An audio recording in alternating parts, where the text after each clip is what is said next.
My dear students, welcome back. आपका फिर से एक बार स्वागत है मेरे इस यूट्यूब चैनल पे। मैं हूं आपका दोस्त और बायोमेंटर अब्दुल मन्नान और आप लोग देख रहे हैं मेरा YouTube channel Abdul biology classes. आज के इस वीडियो में बच्चों हम लोग फिर से वही कन्फ्यूजिंग वर्ड्स के बारे में डिस्कस करेंगे जिसमें स्टूडेंट्स के बीच में कन्फ्यूज़न रहता है अगर एक साथ आ जाए तो आज फिर मैंने 3 वर्ड सेलेक्ट किया बच्चों। ये है हमारा क्रोमेटीन, क्रोमोसोम और क्रोमेटिड। ठीक है ना, क्रोमेटिड, ये इन्हें क्रोमेटिड। तो इन 3 वर्ड्स के बारे में हम लोग बच्चों यहाँ पे डिस्कस करेंगे कि क्या इनमें डिफरेंट है और क्या सिमिलरिटीज़ होता है तुम्हारा, और कब इसको यूज़ करना है, कब हमें यूज़ नहीं करना है। तो इन सब के बारे में बच्चों, तो इसमें क्रोमोसोम्स बच्चों सब कोई यूज़ करते हैं, क्रोमेटीन्स वर्ड्स भी यूज़ करते हैं, क्रोमेटिड वर्ड्स भी यूज़ करते हैं, लेकिन किस वर्ड्स को कहाँ पे यूज़ करना है ये हमें थोड़ा सा कन्फ्यूज़न हो जाता है। ठीक है, तो उस कन्फ्यूजन्स को दूर करने के लिए मैंने बच्चों ये कन्फ्यूजिंग वर्ड जो है उनको हम लोग डिस्कस करने जा रहे हैं। तो सबसे पहले इसमें देखते हैं बच्चों क्रोमेटीन का मतलब क्या है। ठीक है ना, एक एक करके सबको देखते हैं क्रोमेटीन्स का मतलब क्या होता है तुम्हारा इसमें। ठीक है बच्चों, तो हम जानते हैं कि बच्चों की जो हमारा जेनेटिक कॉन्स्टिट्यूएंट्स है वो बेस्ट होता है डीएनए पे, और डीएनए हमारे न्यूक्लियस के अंदर होता है in the form of chromosomes. ठीक है ना, यही वर्ड्स हम लोग सीधा सीधा बोलते हैं। तो क्रोमोसोम्स के ऊपर बच्चों हमारा जेनेटिक इन्फॉर्मेशंस रहता है, डीएनए के फॉर्म में रहता है तुम्हारा। तो अब ये सब चीज़ें कैसे अरेंज्ड है उन्हीं को बस समझोगे तो ये 3 वर्ड जो है वो अपने आप क्लियर हो जाएगा बच्चों। ठीक है, यहाँ पे थोड़ा सेल डिवीज़न का भी कॉन्सेप्ट यूज़ करना पड़ेगा कि किस फेजेस में हम लोग किस स्टेजेस को लेके चलते हैं। एनीवे स्टार्टिंग से चलते हैं बच्चों। ठीक है, लेट्स सपोज कि ये है आपका डीएनए प्लस हम इसको जब फर्स्ट लेवल कॉलिंग होता है तो हम इसको क्या करते हैं बच्चों, इसको हम लोग हिस्टोन, ठीक है ना, हिस्टोन ऑक्टामर्स के ऊपर, ठीक है ना, ऑक्टामर के ऊपर इसकी क्वाइलिंग कर देते हैं। तो हिस्टोन ऑक्टामर और इन सब का जब क्वाइलिंग होता है बच्चों तो ये जो स्ट्रक्चर बनाता है इसी स्ट्रक्चर को हम बोलते हैं आपका क्रोमेटीन्स बोलते हैं बच्चों। तो ये हो गया आपका क्रोमेटीन हो गया। ठीक है, क्रोमेटीन्स। ठीक है, तो क्रोमेटीन्स दैट मीन्स क्या हो गया बच्चों, ये मान लेते हैं ये डीएनए है। ठीक है, ये डीएनए है, इस तरह से क्वाइल करता है इस तरह से। ठीक है, ये सब डीएनए है और किसके ऊपर क्वाइलिंग करता है बच्चों, तो ये आपका हिस्टोन ऑक्टामर्स हो गया, ये हिस्टोन ऑक्टामर, ये सब के सब क्या है, हिस्टोन ऑक्टामर्स। तो ये फर्स्ट लेवल क्वाइलिंग है बच्चों। तो यहाँ पे ये क्या है, ये आपका बच्चों हिस्टोन ऑक्टामर है, और ये जो हल्का पिंक दिख रहा होगा ये बच्चों हम लोगों का डीएनए है। तो ये जो क्वाइलिंग होता है, तो ये जो स्ट्रक्चर बनाया है बच्चों इसी को हम लोग क्रोमेटीन्स कहते हैं। ठीक है ना, ये है क्रोमेटीन्स। ठीक है, अब ये क्रोमेटीन्स जब आपके बच्चों मेटाफेज स्टेज में जाता है तो वहाँ पे जैसे प्रोफेज स्टेज में कंडेंस होना स्टार्ट होता है। ठीक है, और कंडेंस होके यही क्रोमेटीन्स बच्चों क्या होता है तुम्हारा, आपका कंडेंस होके बना लेता है, क्रोमोसोम्स का फॉर्मेशंस कर लेता है। तो प्रोफेज और मेटाफेज तक आते थे, पूरा कंडेंसेशन जो होता है कंप्लीट हो जाता है। ठीक है, तो अब यही जो स्ट्रक्चर है बच्चों, जब ये कंडेंस्ड होगा, ठीक है ना, कंडेंस्ड होता है, ठीक है, तो ये बना लेता है आपका क्रोमोसोम्स का फॉर्मेशंस कर लेता है तुम्हारा इसमें। ठीक है, आई बात समझ में। तो ये कंडेंस्ड होके बच्चों ये क्रोमोसोम्स का स्ट्रक्चर बना लेगा तुम्हारा इसमें, मतलब इसी का कंडेंस फॉर्म कहलाता है, क्रोमोसोम्स कहलाता है तुम्हारा बच्चों इसमें। ठीक है, जैसा कि मैं जस्ट एक समझाने के लिए यहाँ पे एक डायग्राम ड्रॉ करता हूँ, तो इसमें हम लोग ये सारे वर्ड्स जो हैं वो क्लियर हो जाएंगे तुम्हारा इसमें। देखो ये ले लिया मैंने बच्चों, ये फर्स्ट लेवल जो क्वाइलिंग था, फर्स्ट लेवल जो क्वाइलिंग था बच्चों ये वाला, इस तरह से दैट वंस, इसके अंदर ये हिस्टोन ऑक्टामर्स, ठीक है, ये हिस्टोन ऑक्टामर्स और ये डीएनए। तो इस पूरे स्ट्रक्चर को क्या बोल रहे थे बच्चों हम लोग, इसको बोल रहे थे हम लोग क्रोमेटीन। ठीक है, क्रोमेटीन्स। और क्रोमेटीन्स बच्चों यही डीएनए इसी फॉर्म में क्या रहता है, डीएनए जो होता है इसी फॉर्म में रहता है। तो क्रोमेटीन्स भी 2 तरह का पढ़ा होगा, यूक्रोमेटीन और हेट्रोक्रोमेटीन्स, यू और हेटेरो पढ़ा होगा बच्चों। ठीक है ना, तो यूक्रोमेटीन फंक्शनल फॉर्म होता है, हेट्रोक्रोमेटीन्स थोड़ा ज़्यादा कंडेंस फॉर्म होता है, डार्क बैंड के फॉर्म में आता है। जब इसी का क्या होगा बच्चों, इसी स्ट्रक्चर्स का क्या होगा, जब यहाँ पे कंडेंसेशन होता है ड्यूरिंग प्रोफेज और मेटाफेज के तब मूव करता है, तो तब बच्चों यही स्ट्रक्चर्स क्या कर लेता है, क्वाइल कर लेता है और ज़्यादा क्वाइलिंग करता है, ठीक है ना, हाई लेवल कंडेंसेशन होता है तुम्हारा इसमें। तो ये जाके इस तरह का कुछ बच्चों इस तरह से स्ट्रक्चर्स बनाना स्टार्ट कर देता है, तो ये इस तरह से और क्वाइल होने स्टार्ट हो जाता है, ठीक है, इस तरह से और ज़्यादा क्वाइल, हाई लेवल क्वाइलिंग होता है, ठीक है। तो अब ये जो स्ट्रक्चर है बच्चों ये कहलाता है क्रोमोसोम्स कहलाता है। तो ये बन गया है हमारा क्रोमोसोम्स, क्रोमोसोम। लेकिन जब भी बच्चों क्रोमोसोम्स वर्ड हम लोग बोलते हैं तो दिमाग में हमारे एक ऐसा वर्ड ऐसा आता है, ऐसा स्ट्रक्चर दिमाग में आता है, ठीक है, कोई बात नहीं, ये स्ट्रक्चर्स ठीक है, इसी को हम ले लेते हैं क्रोमोसोम्स। ये एक क्रोमोसोम्स वाला पार्ट है, मतलब ये भी क्रोमोसोम्स है और ये भी क्रोमोसोम्स है, ठीक है। इसमें ये सेंट्रोमियर हो गया, बाकी इसके आर्म्स वगैरह हो गए, ठीक है, आर्म्स हो गए, क्लियर है। तो दो वर्ड हम लोगों का क्लियर हो गया बच्चों, क्रोमेटीन्स और क्रोमोसोम्स, ठीक है।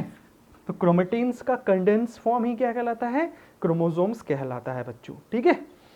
अब जब इस पोर्शंस का मतलब इसका, इस क्रोमोसोम्स का अगर मान लो डुप्लीकेटेड हो गया, मतलब मियोसिस प्रोसेस में आ जाते हैं, और मियोसिस में आपका बच्चों प्रोफेज मेटाफेज मतलब मियोसिस 1 वाले स्टेजेस में, मियोसिस 1 वाले स्टेजेस में जब ये प्रोफेज स्टेज में आ जाता है तुम्हारा, या फिर माइटोसिस वाले स्टेज में भी, माइटोसिस में भी, दोनों केसेस में ले सकते हैं, माइटोसिस और मियोसिस दोनों में, प्रोफेज और मेटाफेज। तो ये सारे जो प्रोफेज मेटाफेज हो हैं वो एच फेज से हो के गुजरा हुआ है। जैसे सेल साइकिल्स में बच्चों सबसे पहले कौन सा फेज आता है, सबसे पहले मान लेते हैं G1 फेज, G1 के बाद S फेज, S के बाद G2 फेज, और G2 के बाद बच्चों फिर से ये M फेज, और M फेज के बाद ये G1 फेज में। तो ये जो S फेज होता है इसमें DNA का सिंथेसिस होता है। तो मान लेते हैं कि ये बच्चों S फेज के बाद का सिचुएशन, S फेज के बाद, ठीक है ना। तो ये यहाँ पे सिर्फ एक ही मतलब डीएनए मटेरियल है, मतलब यहाँ पे एक ही क्रोमेटिन्स का कंडेंसेशन से बना है। तो इसको बच्चों हम लोग बोल सकते हैं कि ये किस कंडीशन में है, तो ये मोनाड कंडीशंस में है, ठीक है ना, सिंगल है, दैट मीन्स मोनाड है। एस फेज के बाद मान लो डीएनए का यहाँ पे डुप्लीकेशन हो गया है, डीएनए का डुप्लीकेशन हो चुका है। तो अब यहाँ पे बच्चों क्या होगा देखना, ये यहाँ पे सेंट्रोमियर एक ही रहेगा, बट इसमें इस तरह से आपके दो आर्म्स इस तरह से दिखते हैं। ये वाला भी स्ट्रक्चर जब भी क्रोमोसोम बनाना होता है तो ऐसे ही दिखता है तुम्हारा। इसका मतलब बच्चों यहाँ पे अब जो डीएनए कंटेंट है बच्चों, वो डीएनए जैसे एक डीएनए, ये एक डीएनए, उसमें ये दूसरा बना देते हैं, ये दूसरा डीएनए, मतलब यहाँ पे क्रोमोसोम्स एक ही है, बट डीएनए क्या है बच्चों, अभी भी डीएनए क्रोमोसोम अभी भी एक ही है, लेकिन डीएनए यहाँ पे डबल हो चुका है, 2 डीएनए है, और ये कंडेंस होकर बच्चों 2 तरह का आर्म्स बनाता है, ठीक है। तो ये जो आर्म्स है बच्चों यहाँ पे 2, ये जो स्ट्रक्चर दिख रहा है ये वाला, ठीक है ना, ये है आपका, हम इसको कह सकते हैं क्रोमेटिड। तो एक वर्ड और था ना तीसरा जो था इसमें, तो ये हो जाएगा तुम्हारा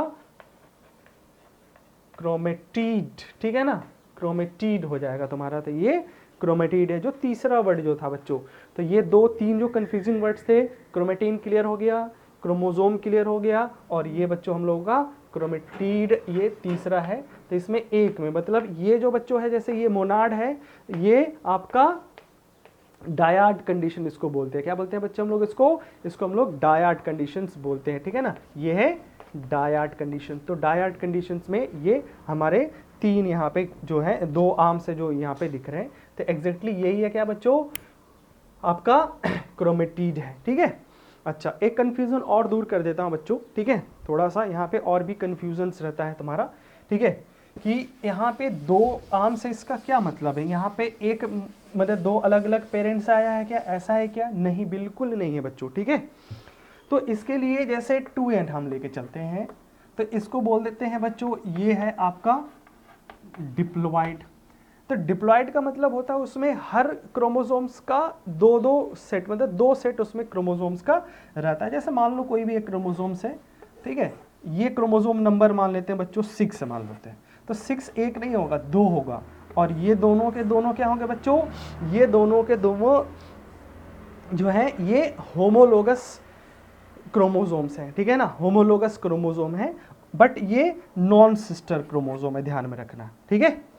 जब यही क्रोमोसोम्स डिप्लॉयड कंडीशंस में ही आपके डिप्लॉयड कंडीशन में ही प्रोफेज और मेटाफेज, तो मेटाफेज में जब मेटाफेजिक प्लेट बनाते हैं उस टाइम तक ये साथ में रहता है, और मान लो एस फेज से होके गुजरा है तो दैट मीन्स क्या होगा बच्चों, इस क्रोमोसोम नंबर 6 में एक में भी 2 आर्म्स और दूसरे में भी इस तरह से 2 आर्म्स रहता है तुम्हारा, इसमें ये 2 ही आर्म्स रहेगा, मतलब यहाँ पे ये क्रोमेटिड ये क्रोमेटिड्स, ठीक है।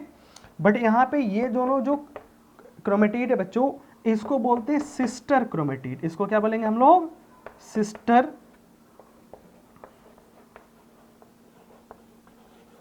क्रोमेटिड।